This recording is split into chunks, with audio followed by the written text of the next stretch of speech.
Hello and welcome to Jeremy's Yorkshire Allotment Adventures on a very humid day here in Yorkshire. The sun's been out, the clouds over, we have bits of rain here and there, but apparently this is our summer.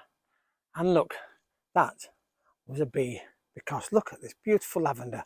It's decided to open up, and I've had one or two bees. Not as many as I'd like. I'd like lots more, please, if I could. But that would be lovely. But it's nice to see it in bloom. There's beautiful purple flowers. There's a lovely bee down here. It's got a really nice bright orange bum. But it's doing really, really well. Aren't they lovely things? This, I think, is actually, well, I think it's leeks. But these have been in about 2 or 3 years now. They just keep growing and I keep cutting them back. I pulled them up this time. I don't think they're any use to anybody for anything. But, well, at least they've grown. And, well, this has been part of the tidy up that's been happening here on the allotment today, and I keep smelling them, you know. It's a very subtle flavour, so it's got to be leek. They're not garlic, they're too big for garlic, but oh, hang on a minute. Whatever it is, it's just made me sneeze. So sit back, relax, put your feet up, get yourself a cuppa, and well, welcome to today's show.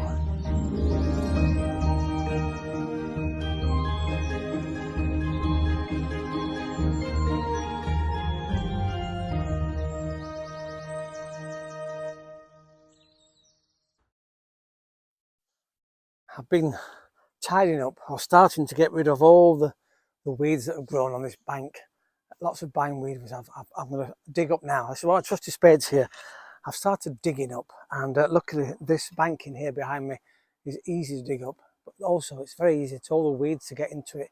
It's very loose soil, and well, we're gonna attack that now, because as I say, we've had the perfect weather for weeds, and not much perfect here for me anyway, for growing things. But that's not the time to get disheartened. In fact, let's pop across to Wakefield and see what Darren's been growing. And this is a phenomenal achievement here in the UK. It's growing. In fact, I won't tell you. We'll talk about it after the video. So here's the video. It's a lovely little video. Isn't that fantastic? Look at that. Can you guess what it is? This is a melon. An outside melon. Absolutely brilliant. I'm so pleased. Amazing, Darren. And then on the other scale, we've got your sweet corn, which you remember a few weeks ago I called them leeks, but they were sweet corn. And here's a little video of Darren pollinating, tickling the tops of his sweet corn, pollinating them with themselves, as it were. Here we are. Look at that. That's the way to do it. Just gently brushing the tops of where the corns, the cobs themselves will grow, and that will get brilliant results. Fantastic. So cheers for those, Darren. In fact, why don't we go and stay in Wakefield, but we'll pop to the other side of Wakefield and to Janet. Now, Janet has always been a contributor to the show right from the very beginning, but this year, well, she can't work out in the pictures, so she's finally done it, and they're here, and it's fantastic. Look at this great cauliflower. They're so difficult, cauliflowers, because one minute they're complete head like Janet's here, and the next thing they've gone, and they've popped, and they've all burst into little cauliflower heads. It's really difficult to get that tricky because they're so difficult to grow. So huge congratulations to Janet. And you've got your peas there, look, and I think that looks like a cucumber. It's not a courgette, I think it's a cucumber. And then in the ground you've still got sweet corn coming, and it looks like you've got some potatoes and lots of other things coming too. Brilliant stuff. Janet, once again, thanks for sending in your pictures. It really does help. More pictures coming in the next show. So what's happening here? What can we do now? Well, as I say, I've been digging up. In fact, why don't I move to a different location, my favourite bench over there, and we'll talk about what we can now sow. We can still sow things here, anywhere, from now right up into Christmas, and then that will take you through right through to next year.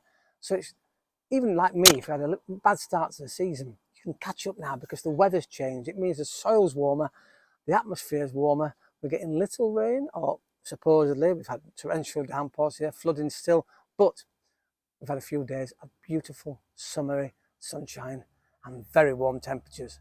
It doesn't help in one respect because things are still bolting, but the new stuff that's going in, we're now getting into a period of hopefully sustained warmth, and that will really help.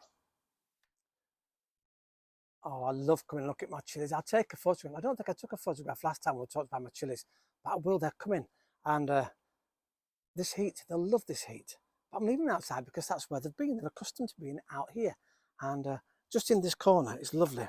And my French tarragon, well, the heat has really helped. It's exploded this last week. And what we do, let it get a bit taller, as I said, I will take some off and dry it out. Absolutely fantastic. Even more bindweed, look at that. And well, that's going to get sorted out. Don't you worry about that. So I know I've had a disappointing season. Lots of people haven't. But now what can we do? It's July, halfway through July. Can we give up or can we carry on? No, we carry on. And there's lots of things we can still sow. We can put radishes out, French beans, carrots. Yes, carrots right through. You can get some really short growers, 10 weeks or more. And even if they grow into December, it doesn't matter. Once they're established, you'll have lovely carrots. Turnips, of course. Winter cabbages. Now, of course, I have the problem here because I've still got the slugs around. So if I put cabbages in, it's been really protective of those. Beetroots, of course, they can go in any time of year, actually, and they will love it now the heat's getting here. We'll get some of those in too. Peas, yes, you can still get peas. You can get a variety that does, as I say, about 10 weeks worth of growth, and you get dwarf variety of peas, and they'll shoot up. They'll love it because of the heat again. Salad leaves all year round, of course. Get a good area in tubs, buckets, whatever you want to do, get your salad leaves in. And they'll, as I say, love this hot weather. And you can actually put broccoli in if you wish and get that growing too. So there's lots of opportunities for you to get sowing and hopefully reap the rewards. This is one of my raspberry bushes. And look at it, it's extraordinarily high. As I say, this one here is bolted. And well, it's because of this type of weather we've had. Again, more bindweed, and I'm going to go through the allotment piece by piece now, getting it out as much as we can, because as I say, the next door allotment has it. They've not been out very much and they've not got rid of it either. A lot of people don't. They quite like the flowers. Not here. It takes up too much room. It's very invasive, and well, I want to protect my plants.